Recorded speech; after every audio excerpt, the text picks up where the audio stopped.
We opened the year 2021 with a big global controversy regarding former United States President Donald Trump.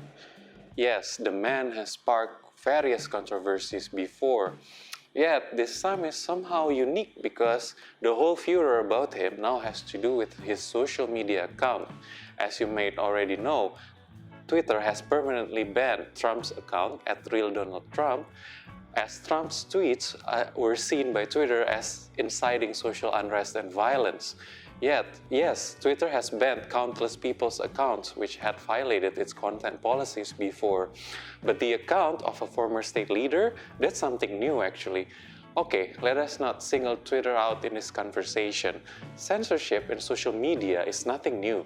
Facebook has banned pages promoting various conspiracy theories, including, most relevantly now, the anti-vaccine groups, which can actually potentially pose danger to our already critical public health situation during the COVID-19 pandemic.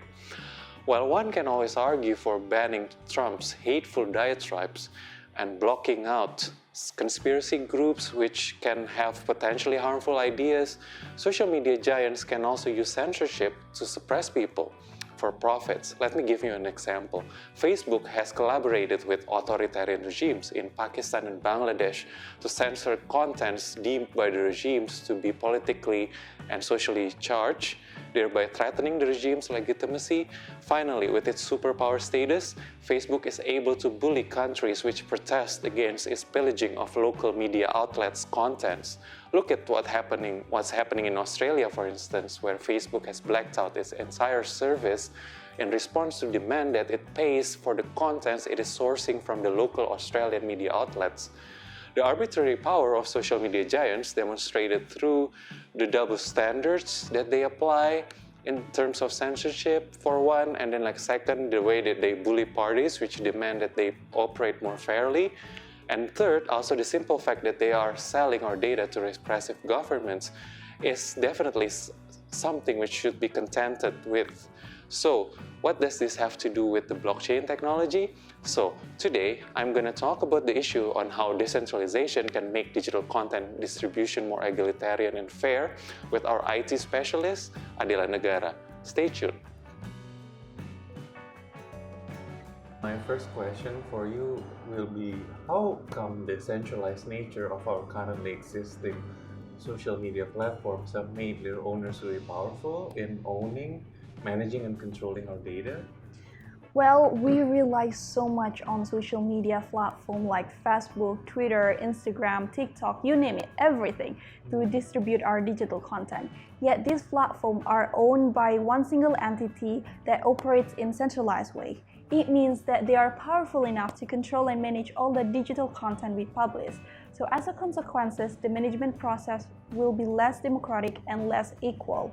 They can also decide which content that can and cannot be published in their platform. They can also expose our personal data to potentially repressive government to make a profit. And we don't know about this.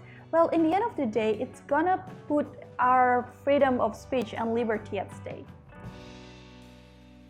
Okay, so how can the centralized system offered by blockchain overcome the limitations of the centralized social media management as we have it today? Well, that's a good question. But before we dive into the actual question, I think it would be better for us to do a quick refresher to understand about what blockchain really is.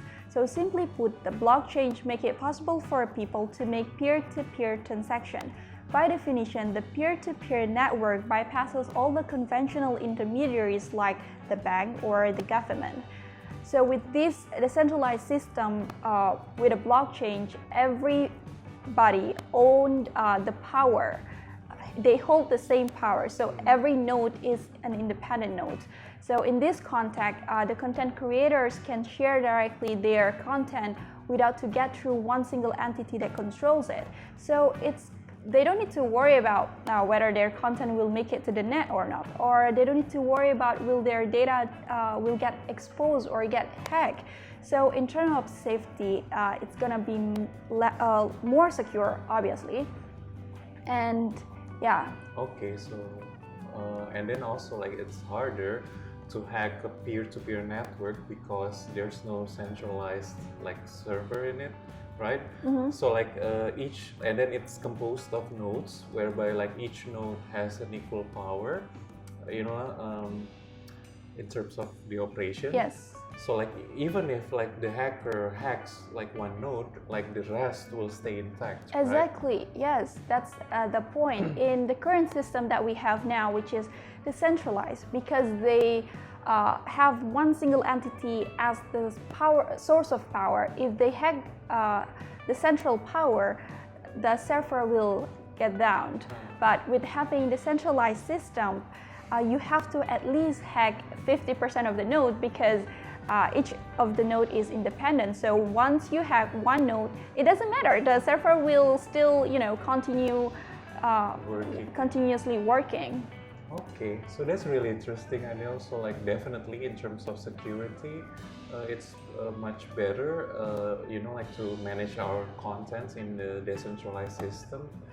Because it involves the group consensus in the peer-to-peer network.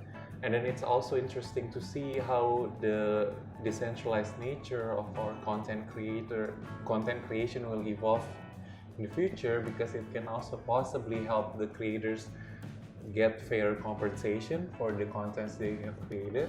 And also like it also can guarantee their freedom of expression. Exactly. Okay, so that's really interesting. So if you're interested to know more about the application of decentralization in our everyday life, don't forget to subscribe to our YouTube channel called Blockchain View. Or then, of course, like if you still have questions, or if many parts of this discussion is still unclear for you, or if you want to suggest a topic that we should tackle in our next presentation, don't forget to comment down below. We will love to hear what you think, and don't forget to like and subscribe and share this video. Yes, definitely. So I'm Sebastian Partogi, your host. Thank you for attending this session, and this is Adela Negara, our IT expert, and we will see you again next time. Bye. Bye.